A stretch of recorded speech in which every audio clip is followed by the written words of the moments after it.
नमस्कार मित्रांनो, स्वागत आहे तुमचं कन्सेप्ट क्लासेसमध्ये. आज आपल्याला 6 लेक्चर बघायचं आहे. चॅप्टर नंबर दॅट इज 6, स्पेड स्पेक्ट्रम मॉड्युलेशन. हा आपला लास्ट चॅप्टर आहे DCSचा. तर स्पेड स्पेक्ट्रम आपण बघितलंय, त्याचं आता मॉड्युलेशन आपल्याला बघायचं आहे. ठीक आहे. सो बघूया मग आता याचं इंट्रोडक्शन काय आहे. आता तुम्हाला माहितच आहे बघा की कम्युनिकेशन सिस्टम म्हटलं तर त्याच्यामध्ये काय काही इम्प्युरिटीज होत्याच, बरोबर. मग इम्प्युरिटी कुठल्या होत्या, तर याच्यामध्ये बँडविड्थ इफिशियन्सी हा एक प्रकार होता इम्प्युरिटीमध्ये. त्यानंतर याच्यामध्ये जी मिनिमम ट्रान्समिटर पॉवर, राईट, हा एक दुसरा महत्वाचा याच्यामध्ये प्रश्न होता, बरोबर. सो हा प्रॉब्लेम सॉल्व्ह करण्यासाठी किंवा ह्या दोन प्रॉब्लेममुळं कुठल्या कुठल्या कम्युनिकेशन सिस्टीमवर अफेक्ट झाला तर ते आपण पहिले बघू, आणि मग नंतर त्याला आपल्याला काय करायचं, ओव्हरकम कसं करायचं. तर मग स्पेड स्पेक्ट्रम मॉड्युलेशन का बरं यूज करायचं, सरळ सरळ आपल्याला ते बघायचंय. ठीक आहे. सो प्रॉब्लेम पहिला झाला बघा मिलिटरी कम्युनिकेशन मध्ये. आता मिलिटरी कम्युनिकेशन हे एक सेक्युर्ड इन्फॉर्मेशन म्हणून आपण वापरतो, बरोबर, कारण की डेटा हा चोरीला गेला नाही पाहिजे. त्यासाठी ह्या मिलिटरी जे कम्युनिकेशन असतं तर हा डेटा सेक्युर्ड फॉर्ममध्ये अनऑथराइज युजरवर तो त्याला भेटला नाही पाहिजे. फक्त ऑथराइज पर्सनकडेच हा डेटा काय झाला पाहिजे, ट्रान्समिट झाला पाहिजे. तर हा एक प्रकारचा याच्यामध्ये काय होता, प्रॉब्लेम होता. ओके. दुसरं याच्यामध्ये बघा एक हॅकर्स असतात बघा. हॅकर्स तुम्हाला समजत असेल बघा, सिस्टीम पूर्ण काय करतात ते म्हणजे हॅक केली जाते. म्हणजे त्यांचा आपला कंट्रोल त्या सिस्टमवर, म्हणजे आता माझी जर एखादी सिस्टीम असेल डिझाईन केली तर त्या सिस्टीमवर माझा कंट्रोल न राहता ती दुसराच कोणतरी व्यक्ती काय करतो, त्याला ऑपरेट करतो. म्हणजेच काय होईल, माझी इन्फॉर्मेशन लीक होते, बरोबर. तो हॅकिंग पद्धतीने काय घेतलं जायचा, दुसऱ्या प्रकारे हॅक केला जायचा. ठीक आहे. सो हे हॉस्टाईल ट्रान्समीटर आपण म्हणतो त्याला. ओके. सो हे एक प्रकारचं म्हणजे terrorist, some hostile transmitter says used to as terrorist can jam the desired legitimate transmission, right. So हे जर आपल्याला ट्रान्समिशन अशा प्रकारे टेररिस्ट लोक जे वापरत आहे, बरोबर, त्याला जर आपल्याला अवॉइड करायचं असेल तर आपल्याला काय वापरावं लागतं, that is immune to external interference. Immune वापरल्यानंतर आपण हे यामधून जे सिस्टम जाम केलेलं आहे, राईट, हॉस्टेलचं, तर ते आपण काय करू शकतो, याच्यापासून रिकवर करू शकतो, जेणेकरून आपलं रेग्युलर पद्धतीमध्ये ते सिस्टीम काय होऊ शकते, वर्क करू शकते.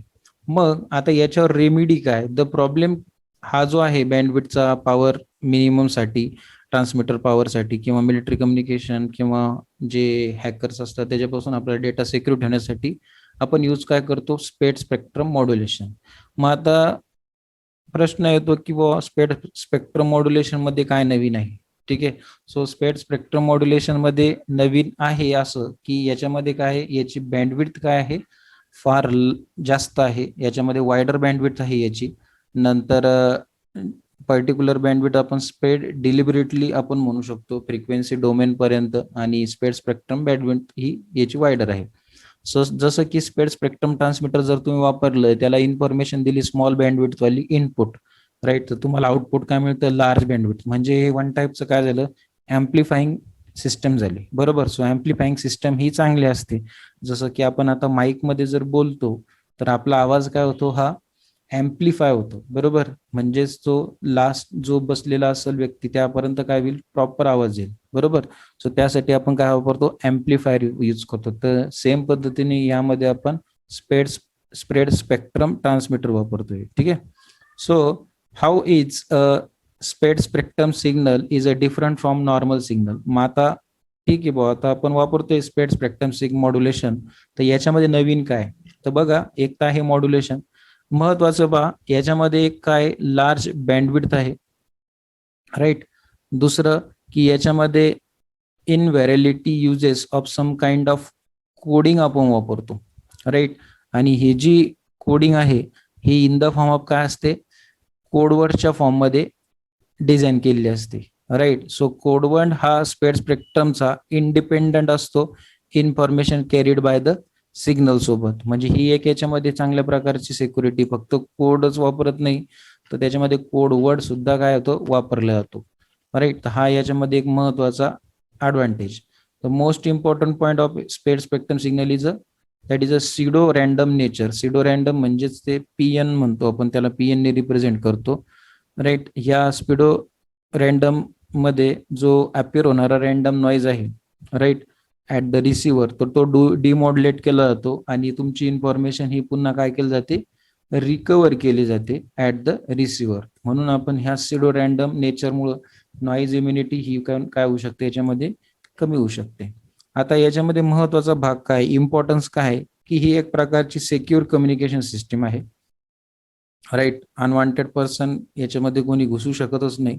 नंतर याच्यामध्ये ही प्रोटेक्ट करते पूर्ण प्रकारची information against the hacker. Hacker पासून आपल्याला सगळ्या इन्फॉर्मेशनचं चांगल्या प्रकारे आपण याला सेक्युअर ठेवू शकतो. ओके, म्हणजे चोरी होणार नाही आपला डेटा. म्हणून हा जर चोरी होत नसेल तर आपण हा मिलिटरीसाठी वापरू शकतो, बरोबर.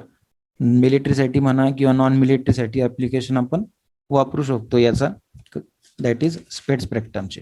मग ऍप्लिकेशन ऑफ स्पेड स्पेक्ट्रम बघा, बऱ्याच वेळेस हा क्वेश्चन विचारलेला आहे तुम्हाला.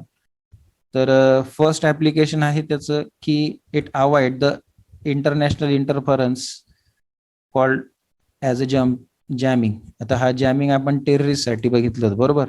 सो टेररिस्ट सुद्धा याच्यामध्ये जर जॅम करत असेल, त्याला इम्यून नावाचा आपल्याकडं जसा व्हायरसचा अँटीव्हायरस असतो तशा प्रकारे जॅमिंगचं इम्यून हे आपण जर वापरलं तर आपल्याला अवॉइडिंग व्हॉट चॅनल इंटरफरन्स आपण करू शकतो. सेकंड बघा, application to reject the unintentional interference from some other user. म्हणजे की ज्याकडं आपली इन्फॉर्मेशन म्हणजे दुसऱ्याला दिसली नाही पाहिजे, तर ह्या पद्धतीने त्याच्यामध्ये काय असतं, सिक्युरिटी असतं की ती थर्ड पर्सन त्याच्यामधून येणार नाही किंवा त्याची इन्फॉर्मेशन आपली दिसणार नाही त्याला. Third is avoid the self interference due to multiple propagation. आता सेल्फ इंटरफरन्स म्हणजेच काय, आता जर एक चॅनल आहे किंवा एक फ्रिक्वेन्सी आहे, ही फ्रिक्वेन्सी मल्टिपल फ्रिक्वेन्सी सोबत ज्यावेळेस ट्रॅव्हल करते, तर सेल्फ इंटरफरन्स हा सुद्धा याच्यामध्ये अवॉइड केला जातो. म्हणजे आपल्यामुळं सुद्धा इंटरप्ट होणार नाही, त्या पद्धतीने फ्रिक्वेन्सी प्रॉपर वेनेच काय करते, ट्रान्समीटर टू रिसिव्हर वर्क करते. म्हणजेच त्यांच्यामध्ये जे मल्टिपल फ्रिक्वेन्सी असतील तर ह्या मल्टिपल फ्रिक्वेन्सीच ओव्हरलॅपिंग होत नाही. नंतर फोर्थ आहे low probability of the intercept signal. म्हणजेच जे नॉईज असेल किंवा कुठल्याही प्रकारचा इंटरप्ट असेल तर हा आपण यामध्ये सिम्पली कमीच असतो किंवा low probability of intercept signal म्हणतो, याला LPI म्हणतो आपण. देन फोर्थ आहे ऑब्टेनिंग द मेसेज प्रायव्हसी. आपण जोही कोड पाठवतोय, जसं मी तुम्हाला स्टिगेनोग्राफी म्हणून दाखवलं होतं काय, की एखादा इमेज असते, त्या इमेजच्या मागे काय असतो, कोड लपवलेला असतो. आपण जर नॉर्मल पर्सनने बघितला तर तो त्याला फोटोच दिसेल, पण त्याला जर डिकोड केला आपण तर त्याच्यामध्ये काय असतो, मेसेज लपवता येतो. तर त्या प्रकारे याच्यामध्ये मेसेज प्रायव्हसी ही पण काय चांगली आहे. तर मग हे एवढे जर चांगले पॉईंट असतील तर मग आपण स्पेड स्पेक्ट्रम मॉड्युलेशन वापरायला पाहिजे, बरोबर. सो ह्या स्पेड स्पेक्ट्रम मॉड्युलेशन टेक्निकचे काही क्लासिफिकेशन दिले बघा. क्लासिफिकेशन स्पेड स्पेक्ट्रम मॉड्युलेशन टेक्निकचे आहे ॲव्हरेजिंग टाईप सिस्टम आणि दुसरा आहे avoidance type of system. Averaging type of system म्हणजे डायरेक्ट सिक्वेन्स स्पेड स्पेक्ट्रम म्हणजे DSSS सिस्टम. ही आपण बघितलं बघा मागच्या चॅप्टरमध्ये, लास्ट पॉइंटच्या सेकंड लास्ट पॉइंट मध्ये होतं बघा, DSSS, right. After that avoidance type of system म्हणजे frequency hopping, time hopping, chirp and then hybrid method.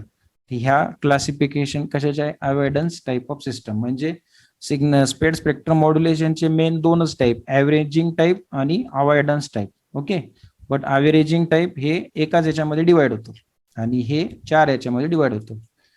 So बघा, आपण बघूया फर्स्ट मेथड बघण्याआधी definition of PN sequence. PN sequence म्हणजेच आपण काय म्हणतो त्याला, सिडो नॉइज सिक्वेन्स. ओके, तो सिडो नॉइज सिक्वेन्स काय, हा एक प्रकारचा कोडेड सिक्वेन्स आहे फ्रॉम 0 and 1 हे आपण त्याच्यामध्ये वापरतो आणि सर्टन ॲटो कोरिलेशन प्रॉपर्टी याच्यामध्ये इनबिल्ट असते. ठीक आहे, ॲटो कोरिलेशन म्हणजेच 0 आणि 1 चे जे डिजिटल सिग्नल असेल त्यालाच तो काय करेल, रिस्पॉन्ड करेल. त्याला आपण सिडो नॉइज सिक्वेन्स असं म्हणतो. ठीक आहे.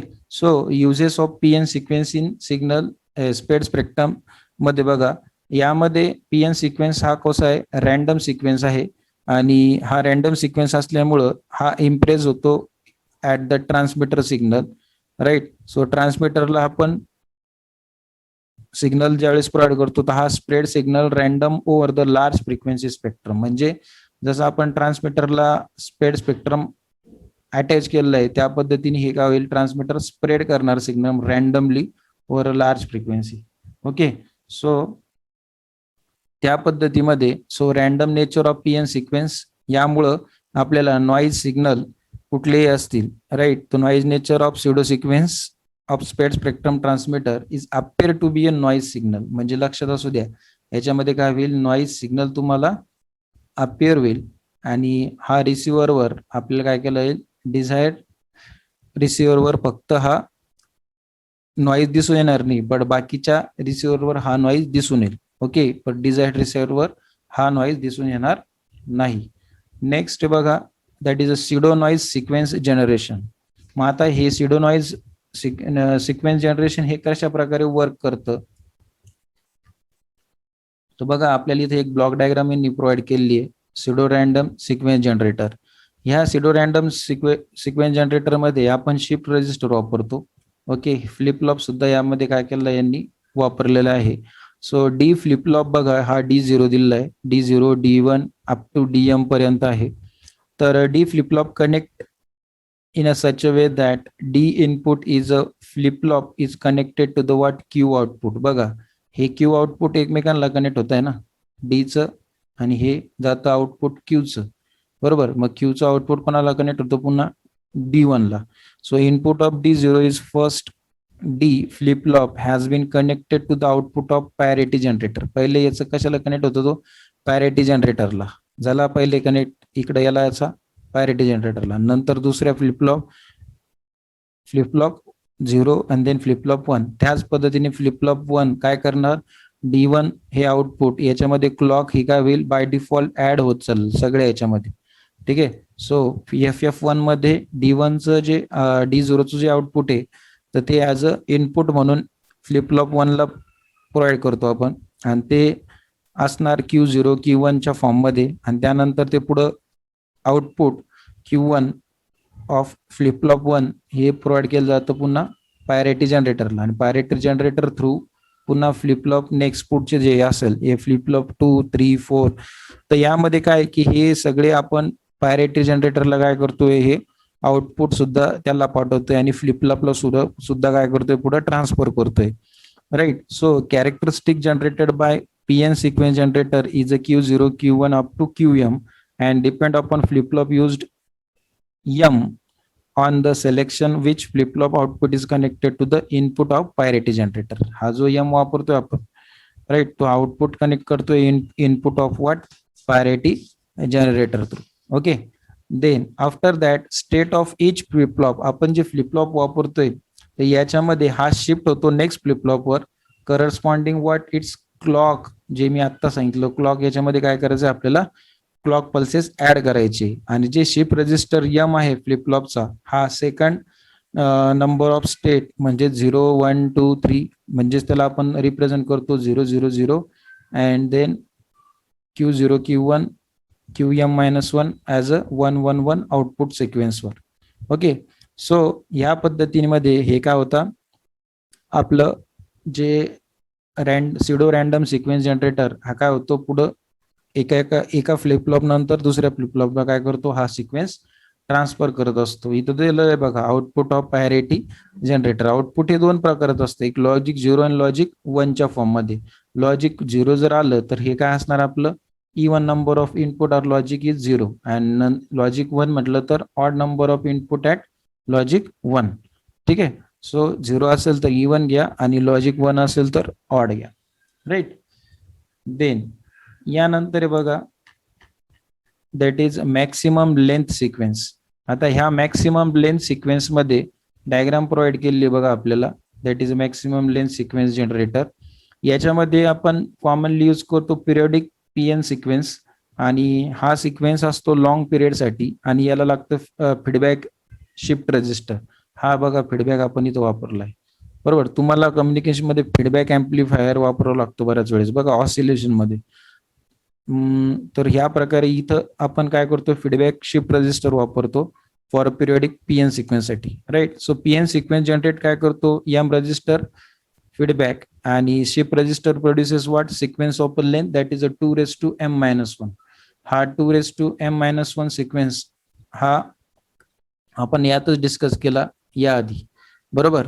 So shift register length M ही कन्सिस्ट करते एम फ्लिप फ्लॉप. बघा यामध्ये आपल्याला एम फ्लिप फ्लॉप पर्यंत ही याची काय असते, लेंथ असते. आणि all then operator on same clock. Clock तर सगळ्यांना सेमच जशी पहिल्या याच्यामध्ये आपण बघितली, बरोबर. Then after that to prevent the shift register from getting emptied we have apply input continuously on the first flip flop.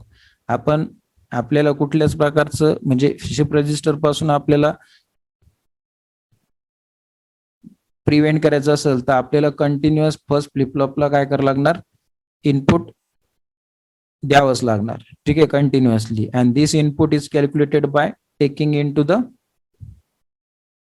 Account of the state of a flip flop. Flip flop through आपण हे transfer करतो. आणि linear type of feedback is a signal is obtain using what, modulo 2. Modulo 2 through आपण हे feedback join करतोय. आणि M is equals to 3 means maximum length of sequence आपण generate करतो ही, तर ती किती येते, that is 2⁻m-1 is equals to 7. ठीक आहे, म्हणजेच आपण 2 घेतोय, दॅट इज 2 चा क्यूब हा 8 असतो, बरोबर. 8-1 दॅट इज 7. ओके, कारण एम ची व्हॅल्यू किती आहे, 3. तर एम ची व्हॅल्यू जर पुट केली तर 2⁻3 दॅट इज 8. 8-1 इज 7. ही एका जाईल तुमची, that is length. Okay, then त्याच पद्धतीने आपल्याला टेबल दाखवलेलं आहे बघा इथं. Yes, this table shows the length of a resistor m and pn sequence of length n. बघा 7 असेल तर m ची व्हॅल्यू जर सेम असेल तर n किती असणार, 127. मी आता जे फॉर्म्युला वापरला 2⁻m-1, त्या फॉर्म्युल्यानेच आपण काय करणार, हे कॅल्क्युलेट करणार. ओके, सो आता जर 2 जर 7 घेतला तुम्ही तर त्याची व्हॅल्यू किती येणार,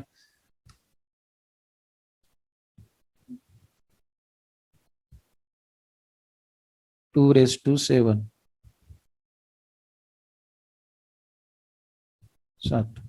128. 128-1 दॅट इज 127. तर या पद्धतीमध्ये आपण काय करतोय, एमच्या व्हॅल्यू काय करतोय, इन्क्रीज करतोय. तर हे तुम्ही कॅल्क्युलेट करून बघा, सगळ्याच्या सगळ्या व्हॅल्यू काय होईल, कॅल्क्युलेट होईल. ओके, यानंतर बघा property of maximum length sequence. आता जे आपण मॅक्सिमम सिक्वेन्स बघितलं त्याची प्रॉपर्टी काय, तर याच्यामध्ये आपल्याला 4 प्रकारच्या प्रॉपर्टी दिलेल्या आहे, ऍक्च्युली 3च आहे. सो फर्स्ट आहे बॅलन्स प्रॉपर्टी, सेकंड आहे रन प्रॉपर्टी, आणि तिसरी आहे correlation property. Okay, so balance property काय असते की एक प्रकारची पिरियोडिक मॅक्सिमम लेंथ सिक्वेन्सची N number of always is more than that of a number of 0.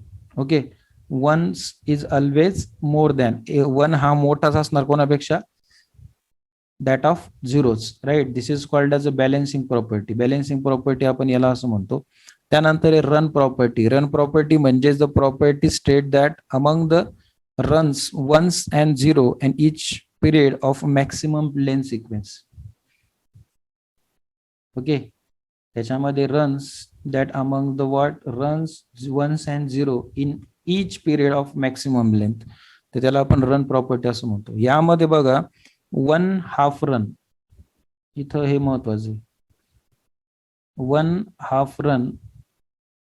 Okay, 1/2 run दिले बघा तुम्हाला, त्याची लेंथ किती असते, 1/2 रनची ती असते 1, बरोबर. त्यानंतर 1/4 आर द लेंथ इज 2. नंतर 1/8 याची लेंथ किती असते, 3.